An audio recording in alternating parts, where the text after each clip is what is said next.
One of the best things that ever happened to me is I actually had a very bad car accident.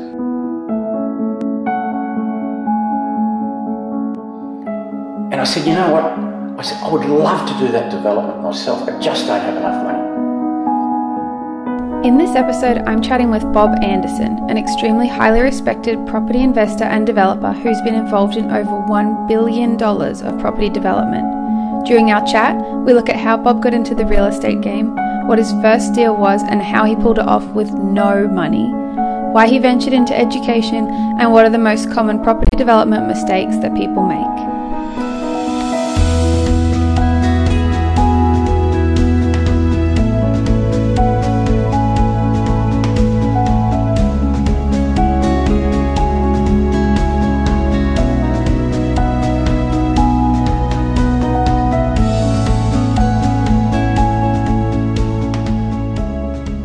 So $1 billion worth of property developments is a lot. I was trying to break that down in my head. It's not that many if you consider that I've been in the business for over 3 decades. So By 3 decades, well, 30 divided by 1 bill is an average of 33 million 30 or 40 a year. million, yeah. That is very substantial for a very long period of time. Yeah, because some of that has been with some of the big development companies that I've worked for. And I admit I haven't worked for a big development company for about 15 years, but some of it was with those and some of it with myself. But I'm a bit of a dinosaur. Some people call me a dinosaur in the property development industry that I've lasted so long. But yeah, it's been a great run. I love it. I still do it. I don't know if I can ever stop doing it. It's too good. I love it. And do you think that you were just born for it? Is it what you were thinking you would do straight out of school, or how did you find yourself here? No, I didn't actually. I was pretty lost when I came out of school.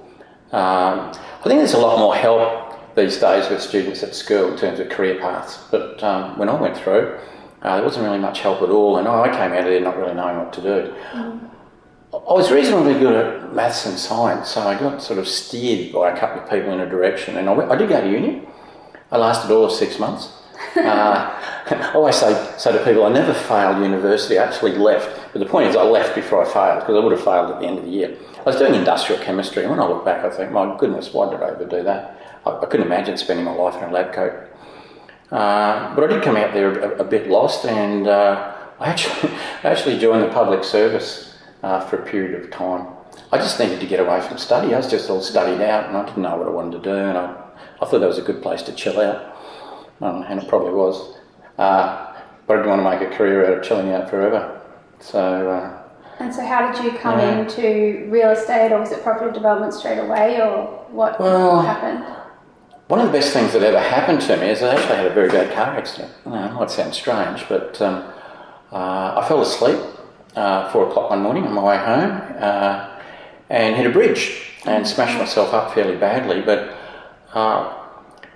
you know, for the first 6 months while I was repairing, all I did was feel sorry for myself. You know, that happens to a lot of people. I think what a bad things happen to good people. But what it did do, it put me on my back, and it got me thinking about my life and what I was doing and where I was going and where I wanted to go. And up until then, I hadn't stopped to think about it. I was just having such a good time.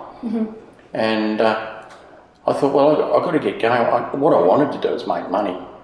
I mean, when you're like lying on your back and you've used up your capital and you're back living with your parents and you've got like $5 in the bank, all you can think about is making money. And I thought, well, who makes money? And I thought, well, doctors make money, but I thought, I can't do 7 years at uni or whatever it is. I looked around, I thought, well, look, people in property seem to have money. You know, I didn't know what they were doing, they seemed to have some money, the people I saw, you know. And my dad had a good friend who was a builder and a developer. And I thought, well, he knows a lot about property and he's doing it, so I had a chat to him. And that's where it all came about. But it was during that convalescent period that I actually got my health sorted out, started to eat a lot better, started to read good books, and changed my mindset. This is before things like mindset were even a word, I think. Yeah, I realised that no one was going to drag me out of where I was. I had to get there myself. And although I didn't really know what to do, I think you know, changing my diet, eating well, reading good books, sorting myself out, realising at least what industry I wanted to get involved in was a big start for me. Yeah. And so, did your father's friend help you find your first property, or what happened once you got better? Yeah, I guess he told me a fair bit. He was actually came out of the Navy himself, but he got a building trade and he started to build. But he was a pretty clever builder because he started to keep a lot of the stuff he was building, and he built townhouses, and he built motels, and he kept motels actually, which is great for cash flow. And he just gave me a good broad overview, and I thought, yeah, property development, that's it. Because if you think about property and you think about all the different areas that there are in property development's the pinnacle. It's where the big dollars are, it's where people make the most money. And I thought, yeah, that's right, I'm going to the top. Didn't have a clue how to get there. But I thought, property development, that's it. Yeah, I've got to get there. And so I packed my bags. I lived in Brisbane at the time, and I went to the Gold Coast, and I thought, yep, go to the Gold Coast to make a fortune. not realising most people actually lose their fortune on the Gold Coast. You couldn't just, you couldn't get education on property development back then.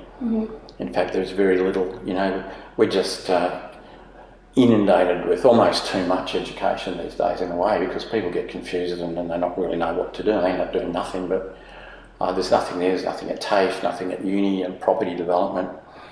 So I just thought, well, I just got to get into the property market somehow. And I thought, well, selling real estate, there's always a job for people that sell real estate. So that's what I did. You became a real estate agent? Yeah, real estate salesman. Yeah, I got myself a job. I moved to the Gold Coast, and there's a place called Mudgee Bar. It's still there, but at the time it was in its infancy. It's about 10 minutes behind Burleigh Heads there, rural sort of an area.